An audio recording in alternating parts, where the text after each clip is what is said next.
यहाँ पर मैंने एक पैटर्न बिछाया हुआ है, ये यहाँ पर डाली है मैंने एक प्लेट इसके अंदर, ये वाली आरमोल की जो प्लेट है, और जो भी हमारा साइज़ होता है वो हमने फाइनल जोड़ लिया। तो इसमें जो मैंने ये नीचे वाली जो मार्किंग लगाई है ना यहाँ पर, ये जो मार्किंग है हमारी, ये है हमारे नॉर्मल गले के लिए। मैं यानी कि इस पैटर्न के अंदर मैं आपको 2 से 3 चीज़ बताऊँगा जो आपको सेम ही कटिंग करनी होगी। आपको अलग-अलग पैटर्न चेंज करने की ज़रूरत नहीं है और फिटिंग भी बहुत अच्छी आएगी इसकी, ठीक है। तो देखो ये जो फ्रंट वाला जो पैटर्न है ना, जब हमने प्लेट डाली है ना, ये प्लेट डाली तो ये मार्जिन जो यहाँ था हमारा, ये जो निशान लगा हुआ ना, यहाँ से खिसक के ये मार्जिन यहाँ चला जाता है जब हम ये प्लेट डालते हैं, ठीक है। ये इधर चला गया प्लेट डालने की वजह से, यहाँ से यहाँ गया। तो अब ये फ्रंट वाला जो पैनल है वो आ रहा है हमारा यहाँ, ये, ठीक है। और ये अगर मैं फ्रंट वाले का गला ब्रॉड चेक करूँगा तो आएगा 3 इंच ब्रॉड, ये जो है, ठीक है। बट नीचे वाला जो पैनल है इसका, यानी कि जो बैक वाला हिस्सा होता है, ये वाला बैक वाला, वो यहीं पर रखा हुआ है। ये तभी मैंने ये वाला निशान लगाया हुआ है, देखो ये। तो इसमें डिफरेंस हो गया। काफ़ी लोगों के कमेंट थे कि भैया ये डिफरेंस क्यों आता है, तो ये इस वजह से आता है, जब हम प्लेट डालते तो ये जो इधर भागता है कपड़ा, इसकी वजह से ये फ़र्क आ जाता है यहाँ। तो जो फ्रंट का हम नेक रेडी करेंगे ब्रॉड, वो 6 इंच रेडी करेंगे, पर जब बैक वाला गला हम रेडी करेंगे वो 8 इंच रेडी करेंगे, क्योंकि डालने के बाद जो है ना, शर्ट जब पहना जाता है वो डालने के बाद ब्रॉड स्टैंडर्ड साइज़ जो होता है वो 8 इंच ही होता है।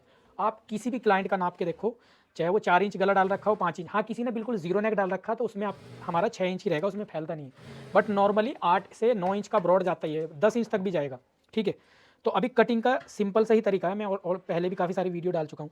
अगर आप यहाँ से 8 इंच तक डीप गला बना रहे हो, देखो 5 इंच, चाहे आप 2 इंच का गला बना रहे हो ये, या 5 इंच का बना रहे हो, या आप 6.5-7 इंच का बना रहे हो, ठीक है, ये पैटर्न सेम ही रहेगा, चेंज नहीं होएगा। यानी कि जो कस्टमर का आपने साइज़ लिया ना, तीरा मान लीजिए 15 इंच है, तो ये 15 ही कटेगा टोटल, और तीरा जो नपेगा वो बैक वाले से नपेगा, ठीक है, फ्रंट वाले से नहीं नपेगा।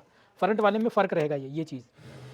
तो ये जितना है उतना ही कटेगा यहाँ पर। दूसरी चीज़, अब ये फ़र्क तो हम करके काटते हैं ना, जैसे ये फ्रंट वाला है, ये बैक वाला है, तो ये जो फ़र्क आएगा ये आएगा सिर्फ 8 इंच डीप तक। मतलब 8 इंच का गला अगर आपका बैक से बन रहा है डीप, तो सेम ही तरीका यूज़ होएगा आपका जो मैंने बताया। और ये फ़र्क जो आता है, हम जो नॉर्मली कटिंग करते हैं बैक बढ़ा के आधा पौना इंच, वो आएगा।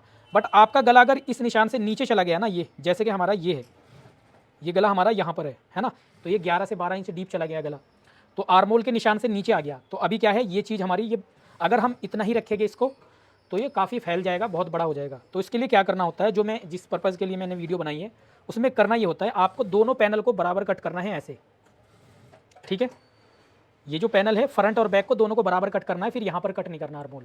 क्यों, उसका रीज़न ये है, इतना ही चेंज करना पड़ेगा आपको। ये देखिए, ये मैंने कट किया, जब आप इस गले को बनाओगे और जब क्लाइंट डालेगा तो ये वाली चीज़ ना, ये खुद ब खुद बाहर चली जाएगी ये, क्योंकि यहाँ से भी कम हुआ तो यहाँ से भी ये बाहर जाएगी, और ये चीज़ भी कम हो जाएगी।